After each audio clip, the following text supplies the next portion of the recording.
롬멜이 소속된 제15기갑군단이 벨기에로 진격했고 병사들을 독려하며 순식간에 매즈 강도화에 성공합니다.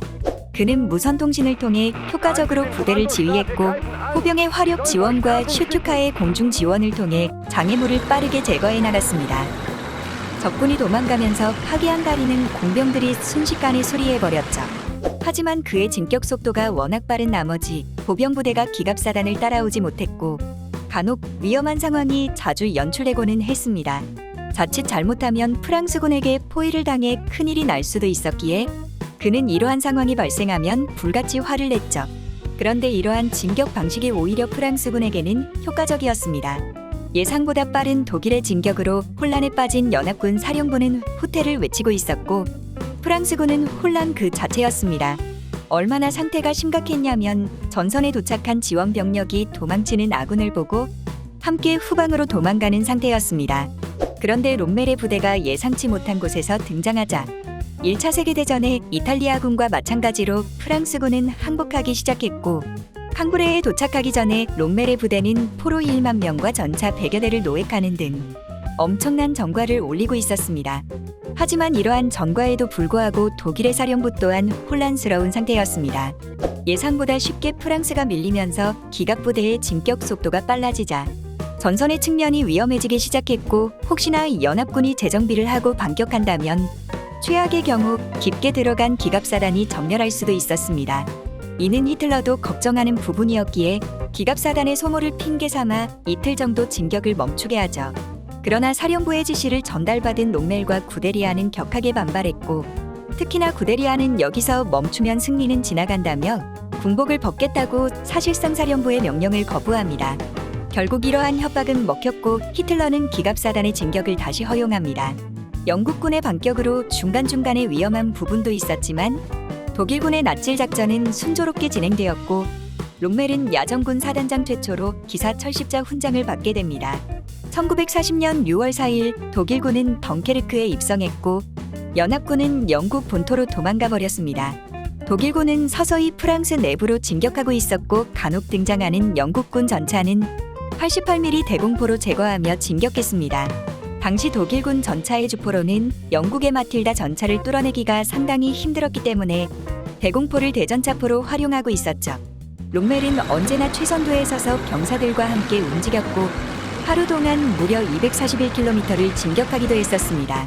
아군의 오폭으로 인해 바로 옆에 있는 병사가 죽기도 했으며 적군의 숨겨진 대전차포로 인해 탑승하고 있었던 전차가 박살 날 뻔한 적도 있었습니다. 하지만 그럼에도 그는 살아남았고 그가 이끄는 제7기갑사단은 유령사단이라 불리며 독일에서는 전쟁 영웅으로 취급받게 되었죠.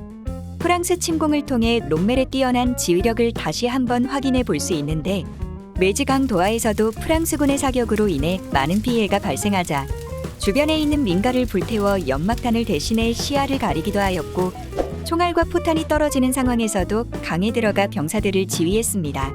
이러다 보니 롬멜의 부대는 탈영병도 적었고 사기는 언제나 높은 상태였죠. 반면에 프랑스 장성들은 포병과 공군을 피해 안전한 후방에서 지휘를 하고 있었고 이로 인해 전방에서 벌어지고 있는 대참사에 대해 전혀 알지 못했습니다. 물론 롬멜의 화력은 온전히 자신의 힘만으로 이루어낸 것이 아닙니다. 기본적으로 히틀러의 입김으로 인해 롬멜의 부대는 약간의 특혜를 받기도 했고 사령부 또한 제7기갑사단에게 지휘권을 추가로 늘려주기도 했죠. 프랑스 침공에서 롬멜만큼은 아니더라도 뛰어난 화력을 보여준 장성들은 수도 없이 많습니다. 기계와도 같은 독일의 전쟁 시스템이 롬멜에 지원해주고 있었고 기갑사단이라는 괴물을 쥐어진 롬멜은 이 기회를 놓치지 않았죠. 만약 롬멜이 사령부의 요구를 수용해 산업사단을 지휘했다고 한다면 그의 운명은 크게 달라졌을지도 모릅니다. 1940년 6월 25일 프랑스는 결국 항복하고 선전장관 괴벨스는 바로 롬멜을 이용해 독일군 선전에 활용합니다. 심지어 롬멜의 화력상을 영화로 만들기 위해 당시 상황을 재현해달라는 괴벨스의 부탁을 받기도 합니다. 이에 롬멜은 프랑스군 포로들과 함께 도하작전을 재현해 주었습니다. 히틀러는 롬멜에게 기갑사단을 맡긴 것이 나름 뿌듯했는지 제7기갑사단의 진격로가 담긴 작전 지도를 달라고 요청하기도 했다고 하네요. 하지만 롬멜에게도 슬슬 위험이 다가오기 시작합니다. 다소 뒤늦게 2차 세계대전에 참전한 이탈리아는 아프리카를 욕심내고 있었고 독일이 한참 영국을 괴롭히고 있을 때 이집트를 공격하기 시작합니다. 이탈리아는 5개의 사단과 200대가 넘는 전차를 동원했고 전투 초기에는 영국군을 성공적으로 몰아내죠. 하지만 전선의 확장으로 보급로가 길어지자 이탈리아군은 진격을 멈추기 시작했고 반격을 시작한 영국군에 호되게 당하며 정신없이 밀리기 시작합니다. 당황한 두체는 추가 병력을 투입하며 아프리카 지휘관에게 수비를 명령했지만 빈약한 장비와 낮은 사기, 허술하기 짝이 없는 병력으로 영국군을 막기에는 역부족이었습니다. 군연대화도 실패했고 인재도 딱히 없었으며 바닥을 기고 있었던 이탈리아의 경제력은 답도 없는 상태였습니다. 결국 후퇴를 거듭한 끝에 리비아의 트리폴리타니아에 겨우 방어선을 구축하게 되죠. 이미 이탈리아는 엄청난 장비와 병력을 손실했고 10만 명이 넘는 병사들이 포로로 잡히게 됩니다. 게다가 그리스 침공에서 이탈리아군은 작전 실패로 큰 피해를 입었고 한심하게 이를 지켜보던 독일은 진짜 웬만하면 개입 안 하려고 했지만 저러다 진짜 항복할 것 같아서 이탈리아 지원을 계획합니다. 당시 이탈리아는 바로 코앞에 있었던 영국군에 지중해 본 거지. 몰타 섬조차 장악하지 못하고 있었고 영국 해군과 공군이 태연하게 몰타 섬에서 정박을 하며 주변에 지나가던 추축국의 함선들을 공격하고는 했습니다. 더욱더 최악인 사건은 이탈리아 해군의 모항인 타란토 항구가 영국군의 공습을 당해 전함 세척이 큰 피해를 입게 되었죠. 자칫 잘못해서 만약에 더 극심한 피해가 발생했다면 이탈리아는 제해권을 완전히 상실할 수도 있었습니다. 당시 독일은 소련 침공을 계획하고 있었기 때문에 더 이상의 전선 확대와 물자 낭비를 하고 싶지 않았고 전선 방어를 위해 차단 2개를 리비아로 파견하려고 합니다. 그리고 파견 부대의 지휘관으로 롬멜을 선택하게 되죠. 1941년 2월 11일 롬멜은 시칠리아를 경유하여 리비아로 날아갑니다. 당시 이탈리아군은 연이은 패배로 사기가 바닥난 상태였기 때문에 아프리카 전선에서 주도적인 역할을 하기에는 무리가 있었습니다. 전차는 장난감 수준이었고 영국군 전차를 상대할 수 있는 대전차 무기도 부족했죠. 그리고 롬멜은 정찰기를 통해 영국군의 상태를 체크하는데 생각보다 부대의 규모가 작은 것을 확인하게 됩니다. 당시 영국군도 이집트에서 꽤나 멀리 진격한 상태였고 이에 많은 전차가 고장나 있었습니다. 심지어 이탈리아의 그리스 침공으로 일부의 부대는 그리스로 이동한 상황이라 영국군은 더 이상 진격할 수도 없는 상태였죠. 2월 14일부터 독일의 아프리카 군단이 트리폴리 항구를 통해 도착하기 시작했고 새롭게 개발된 4호 전차 또한 롬멜의 부대에 배속되었습니다. 그리고 베를린에서는 롬멜의 돌발 행동을 방지하기 위해 아프리카 군단의 임무는 트리폴리 수비라는 것을 여러 번 강조시켰습니다. 하지만 롬멜은 또다시 지휘부의 명령을 어기게 됩니다. 아마 사령부도 대충은 예상했겠지만 그는 프랑스 침공 때와 마찬가지로 정보의 우위를 통한 우회나 기습을 활용 3월 24일 순식간에 영국군을 공격하기 시작합니다. 직접 정찰기에 탑승하여 적의 상태를 파악했고 작전에서 어긋나는 부대들이 있으면 실시간으로 통제하며 전진시켰습니다. 그리고 기만수를 통하여 전차의 숫자를 더욱더 많아 보이게 부풀렸기 때문에 영국군은 당황하기 시작했죠. 사막의 특성상 보급 포인트는 제한적이고 보급로가 길어지면 길어질수록 극심한 소모를 경험하게 됩니다. 이집트에서 꽤나 먼 거리를 달려온 영국군 입장에서는 죽을 맛이었겠죠. 치욕스럽게도 순식간에 장군 몇 명이 포로로 잡혔고 영국군은 1000km를 쫓기며 달아납니다. 3월 말에 공격을 시작한 아프리카 군단은 몇 배의 병력 차이를 극복하고 4월 3일 빼앗겼던 벵가지를 다시 점령하게 됩니다.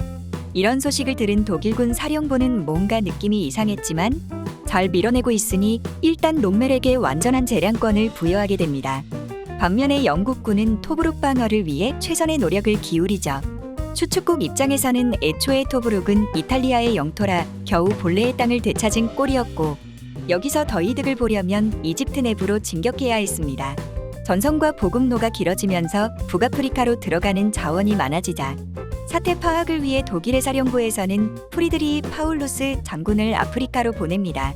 그는 롬멜이 진격할수록 보급선이 길어지고 있고 연합국 함대의 견제로 근처에 있는 항구조차 제대로 사용할 수 없는 상황이라 토브룩 공격 이후에는 더 이상 전선을 늘리지 말라고 재차 경고합니다.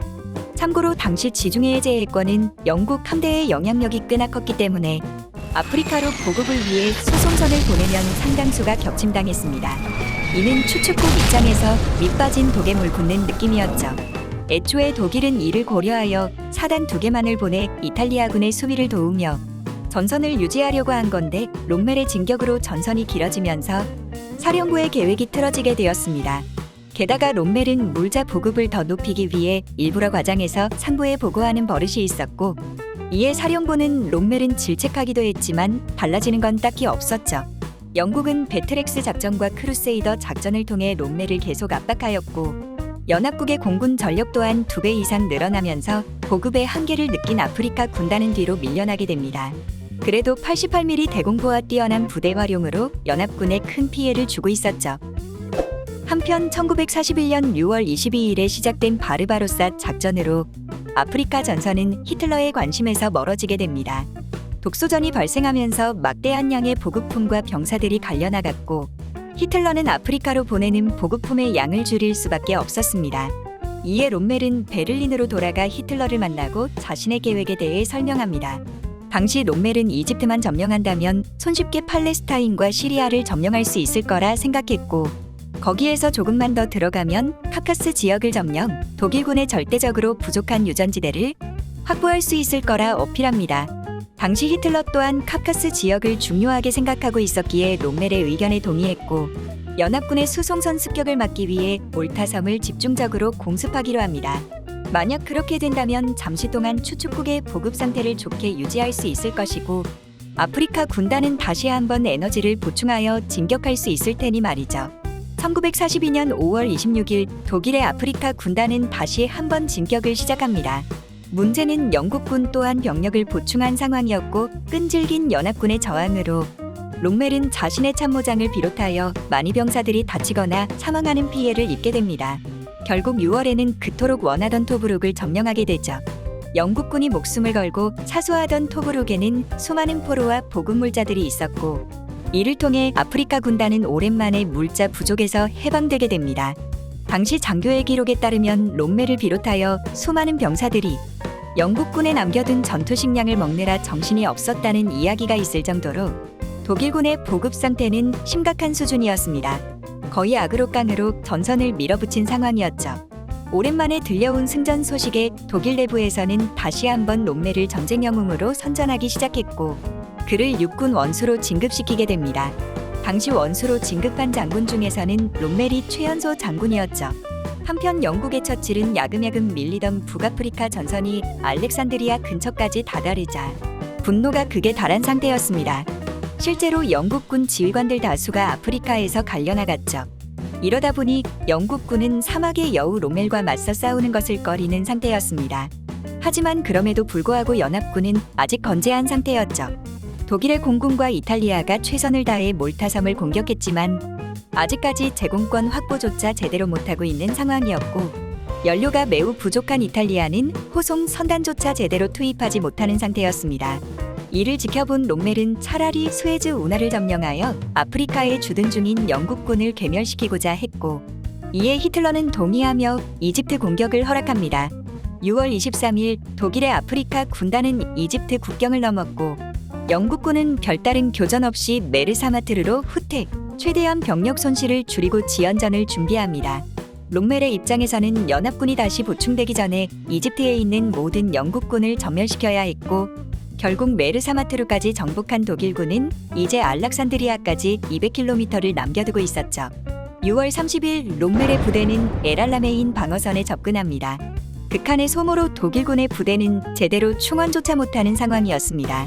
심지어 계속된 영국 공군의 공습으로 기동 가능한 전차는 딸랑 50대 근처였죠.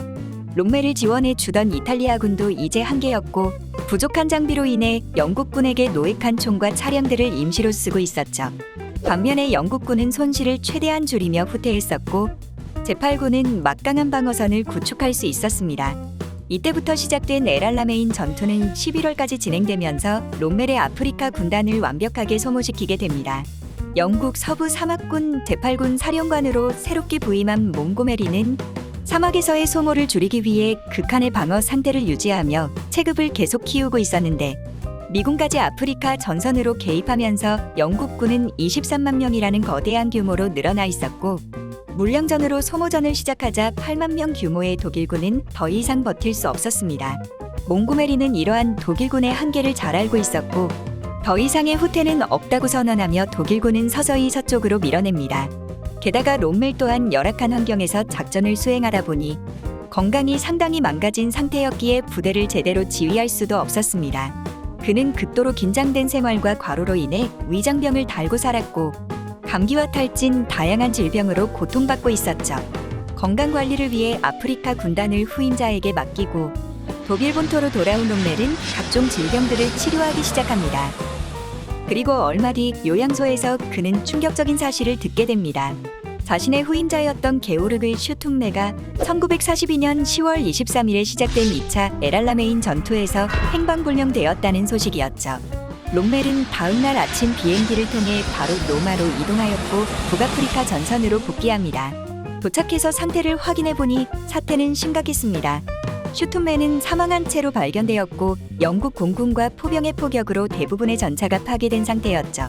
바다로 들어오는 추축국의 유조선은 계속 격침당해 이제 전차를 굴릴 수 있는 연료조차 남아있지 않았습니다. 이때부터 롬멜은 현실을 직시하게 됩니다. 작은 규모로 파견되었던 아프리카 군단은 계속된 전선 확대로 비대해졌고 보급 먹는 하마가 되었습니다. 하지만 이제 보급은 오지 않고 하마는 굶어 죽게 생겼죠. 롬멜은 본국에서 제대로 지원을 해주지 않는다며 불만을 제기했지만 이미 동부전선의 개막으로 인해 독일은 여유가 없었습니다. 결국 롬멜은 후방으로의 철수를 결정합니다. 그리고 문제가 발생하기 시작하죠. 지금까지 롬멜의 아프리카 군단은 영웅처럼 선전되며 금방이라도 이집트를 정복할 것처럼 보였습니다. 이에 히틀러와 무솔리니도 나름 적극적으로 지원해주고 있었죠. 그런데 롬멜이 패배를 인정하고 후퇴한다고 하자 결사반대를 하기 시작합니다. 히틀러는 공중 지원과 보급품 전달을 약속하며 다음과 같은 말을 전달합니다. 승리 아니면 죽음뿐이다. 총통의 독단적인 의사결정은 롬멜에게는 장점이었습니다. 덕분에 추가적인 지원을 받았고 여기까지 왔으니까요. 하지만 그 고집은 이제 단점이 되어 자신의 숨통을 조이는 단계까지 와버렸습니다. 롬멜의 아프리카 군단은 큰 혼란에 빠지게 됩니다.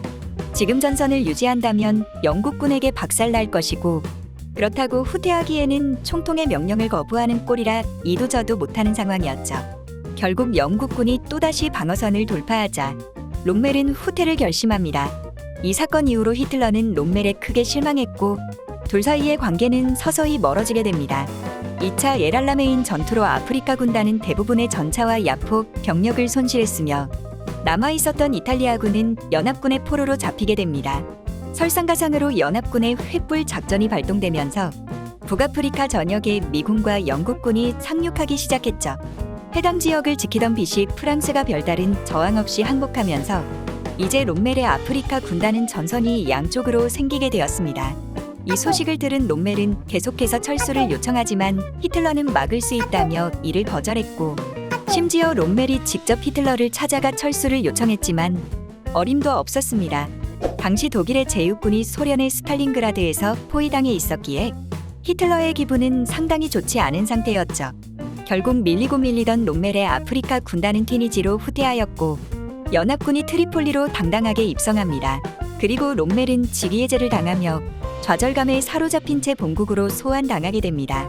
이후 남아있던 추축국 병력들은 튀니지에서 끝까지 저항했으며 1943년 5월 13일 20만 명이 넘는 추축군이 항복하며 북아프리카 전투는 막을 내리게 됩니다.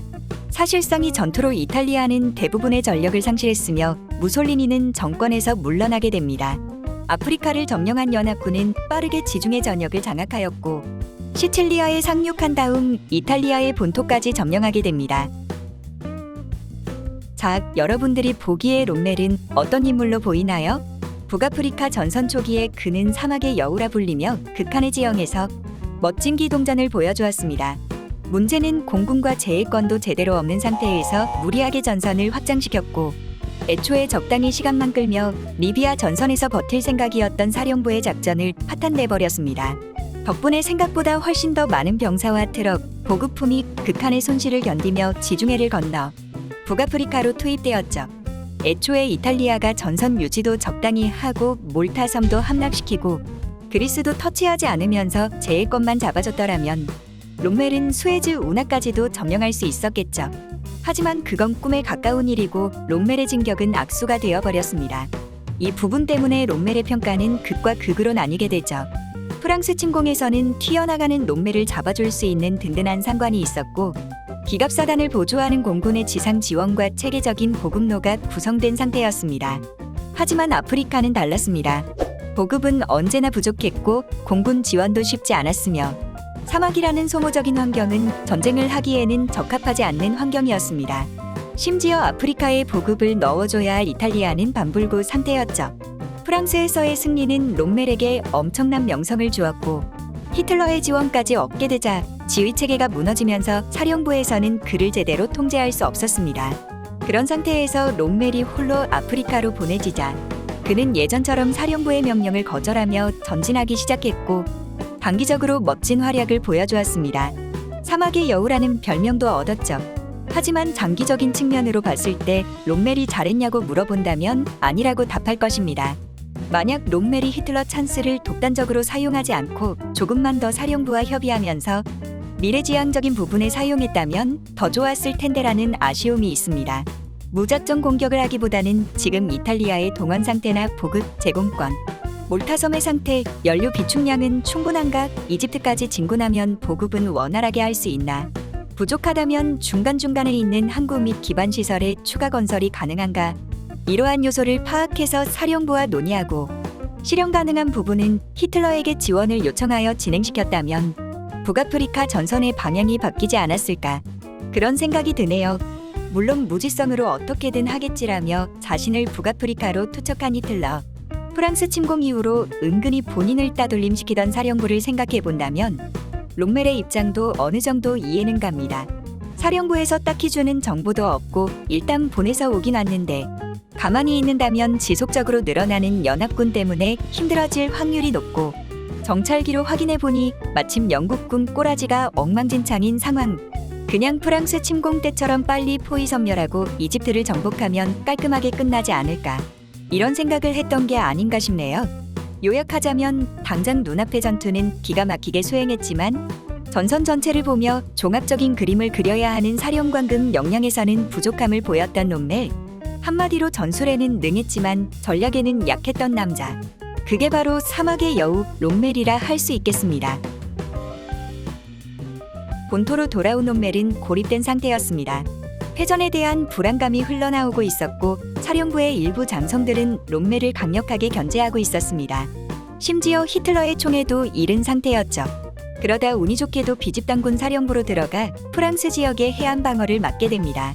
그는 열심히 해안 요새를 강화시켰고 수많은 지뢰와 수중 장애물을 설치, 연합군의 상륙에 대비했습니다. 하지만 연합군은 생각보다 빠르게 노르망디로 상륙했고, 후방에서 대기 중이던 예비대는 히틀러의 늦잠으로 투입조차 못했죠. 독일은 패망을 향해 빠르게 달려가게 됩니다. 당시 가족을 끔찍이 생각하던 롬멜은 아내의 생일 파티로 자리를 비운 상태였고, 급하게 전선으로 돌아왔을 때는 늦은 상황이었죠. 이후 롬멜은 히틀러에게 평화협정을 해야 된다고 제시했지만 강칼에 거부당했고, 전선 체크를 위해 현장으로 달려나가던 그는 연합군 공군의 공격으로 두개골이 골절되는 큰 부상을 입게 됩니다. 그리고 1944년 7월 20일 히틀러 암살 미수 사건이 발생하면서 독일 군부에는 대대적인 속청이 이루어지게 됩니다. 다행히 롬멜은 부상으로 인해 정신이 혼미한 상태라 이를 피해갔지만, 그의 신임 참모장인 한스 슈퍼이델이 암살 사건에 가담한 것이 밝혀지면서 롬멜 또한 의심을 받기 시작합니다. 10월 7일부터 롬멜에게는 베를린으로 출석하라는 통지서가 날아왔고, 출석을 거부하자 히틀러는 사람을 따로 보내 두 가지의 선택지를 제안합니다. 하나는 법원에서 재판을 받는 것이었고, 또 다른 하나는 그냥 자살하는 것이었죠. 전자는 자신의 아내와 아들이 피해를 받을 수 있었기에 그는 자살을 선택. 결국 청산가리를 먹고 생을 마감하게 됩니다. 매수된 의사는 사인을 심장마비로 처리했고, 장례는 약속대로 국장으로 치러지게 됩니다. 표면적으로 롬멜은 독일의 영웅으로 죽게 되었죠. 사막의 여우라 불리며 연합국 사이에서도 유명했던 롬멜. 유대인 학살이나 포로 확대와 같은 전쟁 범죄는 전혀 일으키지 않았으며 묵묵하게 전투만 수행했던 남자. 히틀러를 통해 기갑사단을 지휘하게 되었고 유명인사가 되었지만 오히려 히틀러의 눈밖에 나자 강제로 죽임을 당한 에르빈 롬멜. 좋은 의미든 나쁜 의미든 그는 우리에게 오랫동안 기억될 것입니다.